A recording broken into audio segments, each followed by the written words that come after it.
ನಮಸ್ಕಾರ ಜ್ಯೋತಿಷ್ಯ ಆಸಕ್ತರೇ, ಜ್ಯೋತಿಷ್ಯ ಧಾರಣ ಚಾನಲ್ಗೆ ನಿಮಗೆಲ್ಲರಿಗೂ ಸ್ವಾಗತ. ಆಕಾಶದಲ್ಲಿ ನಡೆಯುವ ಪ್ರತಿ ಚಲನೆಯು ನಮ್ಮ ಭೂಮಿಯ ಮೇಲೆ ಮತ್ತು ನಮ್ಮ ಜೀವನದ ಮೇಲೆ ಒಂದಲ್ಲ ಒಂದು ರೀತಿಯ ಪ್ರಭಾವವನ್ನ ಬೀರುತ್ತಲೇ ಇರುತ್ತದೆ. ಆದರೆ ಅಪರೂಪಕ್ಕೊಮ್ಮೆ ಸಂಭವಿಸುವಂತಹ ಬ್ಲೂ ಮೂನ್ ಅಥವಾ ಒಂದೇ ತಿಂಗಳಲ್ಲಿ ಬರುವ 2 ಪೂರ್ಣಿಮೆಗಳು ಕೇವಲ ಖಗೋಳ ವಿದ್ಯಮಾನವಲ್ಲ, ಇದೊಂದು ನಿಗೂಢವಾದಂತಹ ಶಕ್ತಿಯ ಸಂಕೇತವಾಗಿರುವಂತದ್ದು. ಹೌದು, ಈ ಮೇ ತಿಂಗಳಲ್ಲಿ ನಾವು 2 ಪೂರ್ಣಿಮೆಗಳನ್ನ ಕಾಣುತ್ತಿದ್ದೇವೆ.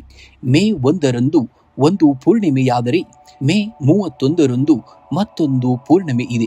ಇಂಗ್ಲಿಷಿನಲ್ಲಿ ಇದನ್ನ once in a blue Moon ಎಂದು ಕರೆಯುತ್ತಾರೆ.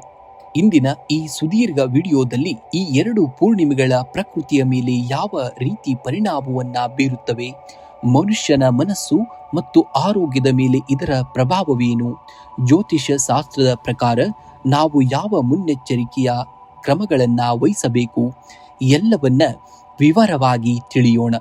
ಈ ವಿಡಿಯೋವನ್ನ ಕೊನೆಯವರೆಗೂ ನೋಡಿ, ಏಕೆಂದರೆ ಇದು ನಿಮ್ಮ ಜೀವನದ ಮುಂದಿನ ನಿರ್ಧಾರಗಳ ಮೇಲೆ ದೊಡ್ಡ ಪ್ರಭಾವವನ್ನ ಖಂಡಿತವಾಗಿ ಬೀರಬಹುದು.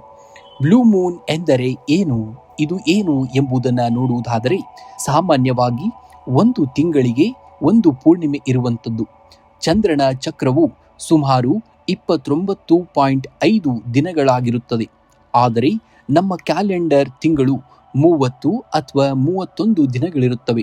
ಈ ವ್ಯತ್ಯಾಸದಿಂದಾಗಿ ಪ್ರತಿ 2.5 ಅಥವಾ 3 ವರ್ಷಕ್ಕೊಮ್ಮೆ ಒಂದೇ ತಿಂಗಳಿನಲ್ಲಿ 2 ಪೂರ್ಣಿಮೆಗಳು ಬರುತ್ತವೆ. ಜ್ಯೋತಿಷ್ಯದಲ್ಲಿ ಚಂದ್ರನನ್ನ ಮನೋಕಾರ ಎನ್ನಲಾಗುತ್ತದೆ. ಅಂದರೆ ನಮ್ಮ ಮನಸ್ಸನ್ನ ನಿಯಂತ್ರಿಸುವವನು ಚಂದ್ರ.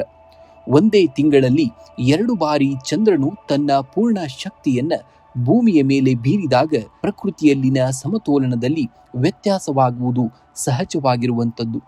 ಇನ್ನು ಪ್ರಕೃತಿಯ ಮೇಲೆ ಪ್ರಭಾವವನ್ನ ಬೀರುವಂಥದ್ದು. ಪ್ರಕೃತಿಯ ಮೇಲೆ ಚಂದ್ರನ ಪ್ರಭಾವ ಅಪಾರವಾದುದು. ಸಮುದ್ರದ ಉಬ್ಬರ ಇಳಿತಗಳಿಗೆ ಚಂದ್ರನೇ ಕಾರಣ ಎಂಬುದು ನಮಗೆಲ್ಲರಿಗೂ ತಿಳಿದಿರುವಂಥದ್ದು. ಒಂದೇ ತಿಂಗಳಲ್ಲಿ 2 ಪೂರ್ಣಿಮೆಗಳು ಬಂದಾಗ ಸಮುದ್ರದಲ್ಲಿ ನೀರಿನ ಮಟ್ಟ ಏರುವುದು, ಅಲೆಗಳ ಅಬ್ಬರ ಹೆಚ್ಚಾಗುವುದು ಕಂಡುಬರುತ್ತದೆ. ಕರಾವಳಿ ತೀರದ ಜನರು ಈ ಸಮಯದಲ್ಲಿ ಜಾಗರೂಕರಾಗಿರಬೇಕಾಗುತ್ತೆ. ಹಳೆಯ ಕಾಲದ ಕೃಷಿಕರು ಚಂದ್ರನ ಗತಿಯನ್ನ ನೋಡಿಯೇ ಬಿತ್ತನೆಯನ್ನ ಮಾಡುತ್ತಿದ್ದರು.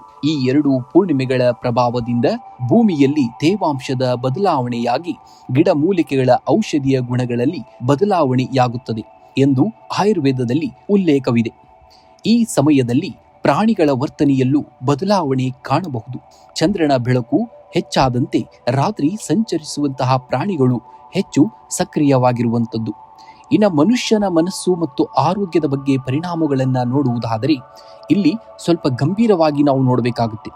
ನಮ್ಮ ದೇಹದ 70%ಕ್ಕೂ ಹೆಚ್ಚು ಭಾಗ ನೀರು ಇರುವಂಥದ್ದು. ಚಂದ್ರನು ಸಮುದ್ರದ ನೀರನ್ನೇ ಆಕರ್ಷಿಸುವಾಗ ನಮ್ಮ ದೇಹದ ಮೇಲೂ ಪ್ರಭಾವವನ್ನ ಬೀರುವುದು ಖಚಿತವಾಗಿರುವಂಥದ್ದು. ಮಾನಸಿಕ ಸ್ಥಿತಿ 2 ಪೂರ್ಣಿಮೆಗಳಿರುವಂತಹ ತಿಂಗಳಲ್ಲಿ ಮನಸ್ಸು ಚಂಚಲವಾಗಿರುತ್ತದೆ. ಸಣ್ಣ ವಿಷಯಗಳಿಗೂ ಅತಿಯಾಗಿ ಭಾವುಕರಾಗಿರುವುದು ಅಥವಾ ಕೋಪಗೊಳ್ಳುವುದು ಸಾಮಾನ್ಯವಾಗಿರುವಂಥದ್ದು. ಇನ್ನು ಪೂರ್ಣಿಮೆಯ ದಿನಗಳಲ್ಲಿ ಅನೇಕರಿಗೆ ಸರಿಯಾಗಿ ನಿದ್ರೆ ಬರುವುದಿಲ್ಲ. 2 ಬಾರಿ ಪೂರ್ಣಿಮೆ ಬರುವುದರಿಂದ ಈ ತಿಂಗಳು ಮೆದುಳು ಹೆಚ್ಚು ಸಕ್ರಿಯವಾಗಿದ್ದು ಆತಂಕ ಅಥವಾ ಅಶಾಂತಿಯು ಕೂಡ ಕಾಡಬಹುದಾದಂಥದ್ದು. ಇನ್ನ ಪಾಸಿಟಿವ್ ಆಗಿ ನೋಡಿದರೆ, ಕಲಾವಿದರು, ಬರಹಗಾರರು ಮತ್ತು ಕಲ್ಪನಾ ಲೋಕದಲ್ಲಿರುವವರಿಗೆ ಈ ಸಮಯ ವರದಾನವನ್ನ ತಂದುಕೊಡುವಂಥದ್ದು. ಹೊಸ ಆಲೋಚನೆಗಳು ಹೊಳೆಯುವಂಥದ್ದು. ಇನ್ನು ಜ್ಯೋತಿಷ್ಯದ ದೃಷ್ಟಿಕೋನ ಮತ್ತು ರಾಶಿಗಳ ಮೇಲೆ ಪ್ರಭಾವವನ್ನ ಹೇಗೆ ಬೀರುತ್ತವೆ ಎಂಬುದನ್ನ ನೋಡುವುದಾದರೆ, ಈ 2 ಪೂರ್ಣಿಮೆಗಳು ಯಾವ ರಾಶಿಯಲ್ಲಿ ಸಂಭವಿಸುತ್ತವೆ ಎಂಬುದು ಮುಖ್ಯವಾದುದು. ಮೇ 1ರ ಪೂರ್ಣಿಮೆ ಮತ್ತು ಮೇ 31ರ ಪೂರ್ಣಿಮೆಯು ನಿಮ್ಮ ಜನ್ಮ ಕುಂಡಲಿಯ ಚಂದ್ರನ ಸ್ಥಾನವನ್ನ ಅವಲಂಬಿಸಿ ಫಲವನ್ನ ನೀಡುವಂಥದ್ದನ್ನ ನೋಡ್ತೀರ. ಜಲರಾಶಿಗಳಾದಂತಹ ಕಟಕ, ವೃಶ್ಚಿಕ ಮತ್ತು ಮೀನ ರಾಶಿಯವರು, ಇವರು ಅತಿಯಾದ ಭಾವುಕರಾಗುವಂತಹ ಸಾಧ್ಯತೆ ಹೆಚ್ಚಾಗಿದೆ. ಹಳೆಯ ನೆನಪುಗಳು ನಿಮ್ಮನ್ನ ಕಾಡಬಹುದಾದಂತಹ ದಿನ. ಸ್ಥಿರ ರಾಶಿಗಳನ್ನ ನೋಡುವುದಾದರೆ, ವೃಷಭ, ಸಿಂಹ, ವೃಶ್ಚಿಕ ಮತ್ತು ಕುಂಭ ರಾಶಿ, ನಿಮ್ಮ ಕೆಲಸದಲ್ಲಿ ಹಠಾತ್ ಬದಲಾವಣೆ ಅಥವಾ ಹೊಸ ಜವಾಬ್ದಾರಿಗಳು ಬರಬಹುದಾದಂಥದ್ದನ್ನ ನೋಡ್ತೀರ.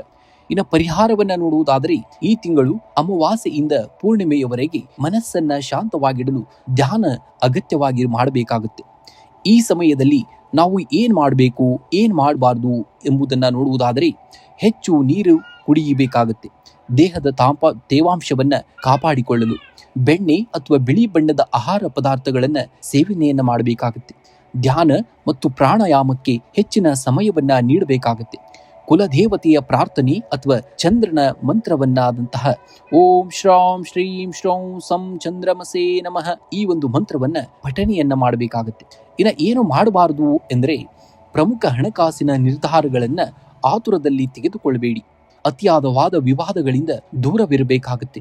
ವಾಹನ ಚಲನೆ ಮಾಡುವಾಗ ಹೆಚ್ಚಿನ ಗಮನವನ್ನ ಖಂಡಿತವಾಗಿಯೂ ನೀವು ಕೊಡಲೇಬೇಕಾಗುವಂಥದ್ದು. ಉಪಸಂಹಾರವನ್ನ ನೋಡಿದ್ರಲ್ಲ ವೀಕ್ಷಕರೇ, ಒಂದೇ ತಿಂಗಳಲ್ಲಿ ಬರುವಂತಹ 2 ಪೂರ್ಣಿಮೆಗಳು ಕೇವಲ ಚಂದಿರನ ಆಟವಲ್ಲ, ಅದು ನಮ್ಮ ಜೀವನದ ಪರೀಕ್ಷೆಯೂ ಹೌದು. ಈ ಶಕ್ತಿಯನ್ನ ಧನಾತ್ಮಕವಾಗಿ ಬಳಸಿಕೊಂಡರೆ ನಾವು ಮಾನಸಿಕವಾಗಿ ಮತ್ತು ಆಧ್ಯಾತ್ಮಿಕವಾಗಿ ಬೆಳೆಯಬಹುದು.